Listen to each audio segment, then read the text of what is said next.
Hey, welcome to Panuka Farm, YouTube channel. This is yours truly, Mr. Panuka, right here at Panuka Farm in Zambia.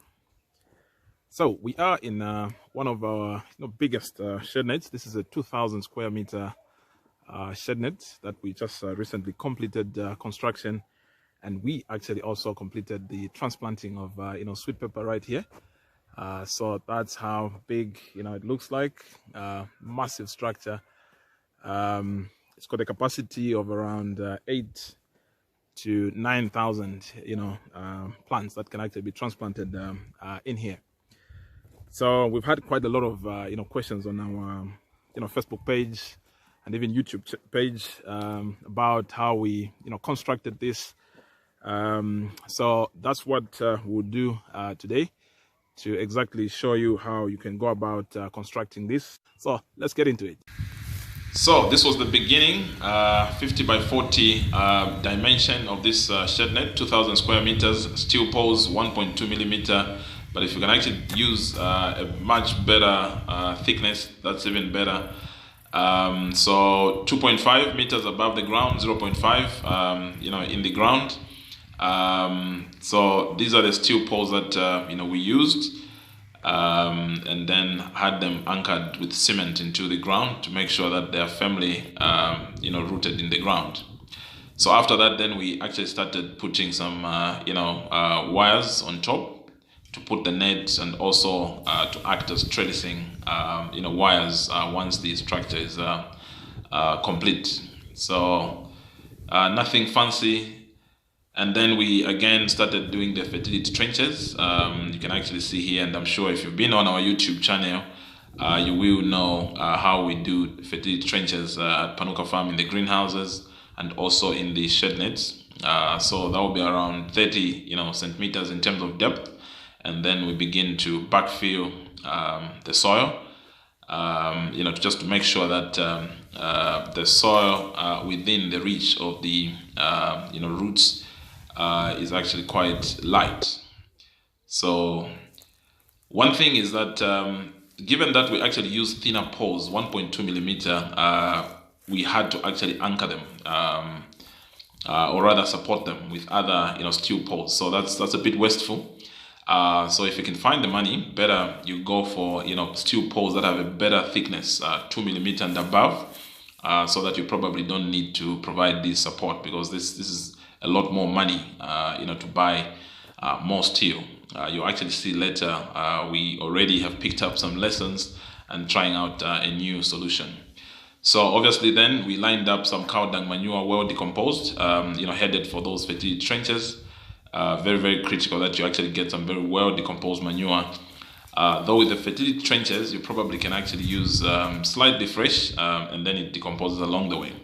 So here you actually see that the tying, wire getting across there, and then on the sides where we would anchor the net, we also put this thick wire. We actually had a strainer to try and pull these wires once we were done, to make sure that they're actually quite well, pulled. So yeah, that's and then obviously we proceeded to hoist the shed net with the team, and that's the evergreen Panuka team in action. Very resourceful team. So there they are, now putting the net. So this net is actually 3 meters in width. So it had to be stitched together across the whole shed net. So yeah, there are moments when we laugh with the team, great team, and that I think that's a very good virtue to have in a team. So you actually see those spaces that are remaining. At this point we're just teaching them the distance, and then we found time now to actually stitch them together. You actually see that we don't have those spaces, along the way. So yeah, that's the Panuka team in action. And one thing is that you've got to do this on a calm day when there's no wind, otherwise the net would actually be blown away. So you've got to do a bit of checking on the weather, so that you do it on a calm day, so that it's actually not blown away. quite a very meticulous process that you've got to undergo to get this right. So again, lesson that you have to make sure that your team is quite resourceful. You don't always have to procure people from outside the farm to come and do some of these tasks that could actually be done within the team on the farm. Okay, so there are the fertility trenches already done, and the structure taking shape.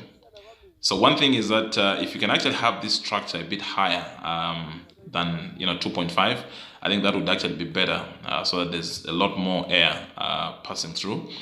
So these holes at this moment we had not yet stitched them completely. We did that at the end. So what you see here is something that we put at the top to avoid the net rubbing direct with the steel poles, because then that leaves some holes. So again, you can actually see. So this is the net that we used, 45%, but not very strong, or rather not so durable.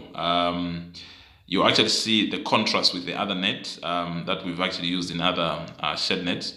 But it can actually last. We've actually used it in the strawberries. It's been with us almost 3 years. So here's the contrast. Panuka, Shadenet 1, where we actually use the net that we use in the greenhouses. So this net is actually a lot more durable. You can actually see on the greenhouses on the sides. That's exactly the same net that we use on this Shadenet. A bit more pricey, but more durable. And then at the top, we use this green net, very durable. Also, we've had this for almost 4 years, still going strong. So let's just get into the shed net so that you actually see the crops looking good. So that's the white net on the side. Very, very durable. Like we said, the same one that is actually used on the greenhouses, but slightly a lot more, pricey. But anyway, I think the durability, kind of justifies the cost.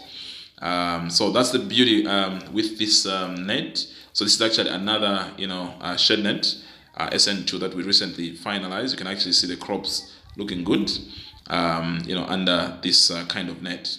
So that's another option that you can actually look at. So let's get back to our, mega, shed net.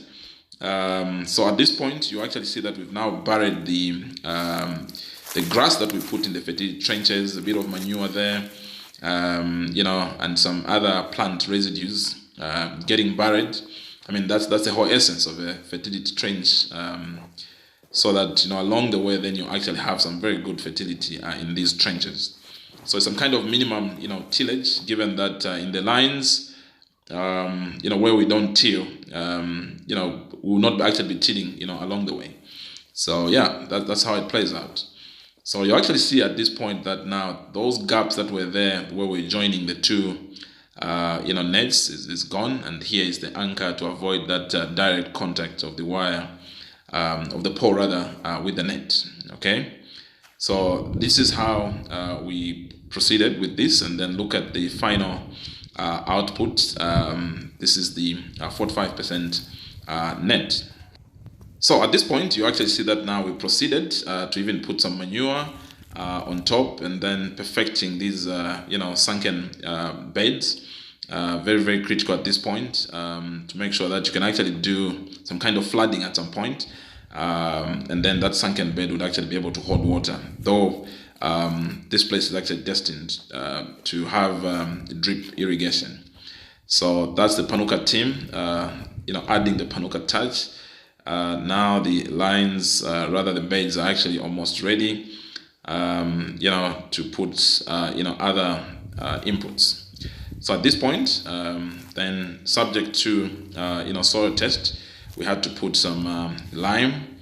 Very, very critical. By the way, it actually took us almost 3 to 4 months to complete this whole structure. So the lime has actually to be put in advance, and then you begin to water. So it takes quite a while for it to, get ready for use. Agronomists would actually say you need perhaps a month or two if you're using the powder manure, unless it's the liquid one. So very, very critical to do your soil test. And then at this point, you actually see that The lime has been well, mixed with the soil. The white powder seems to have disappeared at this point. So very, very critical. And then we begin to put the drip lines. We're using the T-tap, the 20, centimeter, drip lines. And then finally, we transplanted, the sweet pepper that was destined for this Shadenet. Like we indicated, we use the T-tap, the 20 centimeter. And so we actually planted, on both sides of the drip lines. So same drip line, but then double lines. But what we actually did, given that this is a 20 centimeter, the spacing on each line is actually 40 centimeters. So this is the water hydrant, pressure point from our underground irrigation system. You've got to have this on the farms dotted around so that you can actually have water, everywhere on the farm. So you actually see the drip lines, buried in the soil, coming from our underground irrigation system. And at this point, things looking good, and the sweet pepper is on its way. So long journey, but you actually see that things are now settling down, and you see the T-tap, drip lines doing a good job. That's the beauty with these 20 centimeter, drip lines. You actually see that the whole bed gets wet, and able to also accommodate a lot more seedlings, given that we are able to do on either side. So 40 centimeter on either side, but then planted on zigzag. You actually see that each seedling is on each of respective ammeter of the drip lines. So very, very critical to make sure that the pepper receives adequate water. So that is Panuka Shadenet number 3, 2,000 square meters. So we've already proceeded to look at constructing a new Shadenet. This is a material that we got from Useko, and obviously already on the farm, termite proof. So for these ones, no support. We're looking at 750 square meters. So here is just to show you the efficacy of different Shadenets. They can actually deliver the goods. This is from one of our Shadenets we showed you earlier. So before you actually look at greenhouse farming, this would actually be a good starting point. So yeah, construct this a lot more cheaper, but it will actually deliver the goods. So they've got it. So that's basically, I think, a 365 review of how we do Shadnets here, and the efficacy of these different Shadnets. So key takeaways: you can actually choose what kind of Shadnet that you need. Durability, obviously, that is determined by also the nature of the inputs or the material that you actually use to construct such a Shadnet. Okay, but otherwise, beautiful. You can actually see some lovely crops here. Shadnet. This one, we've been with this for 4 years, like we indicated earlier. So it can actually deliver the goods. So get out there and begin to construct one. And for those that were actually asking about contacts for those that constructed this, unfortunately, this was actually done in-house by our own team. Apparently, actually, this one is where the greenhouse had actually collapsed and we converted into a Shadenet. So our team on the farm did that, and even the bigger one. So again, serious lesson that in terms of how you recruit staff, make sure that it's a multidisciplinary team, so that some of these tasks can actually be done on the farm. So thank you so much. Have a lovely one, and I hope you actually enjoyed this video. Have a lovely one. Bye-bye.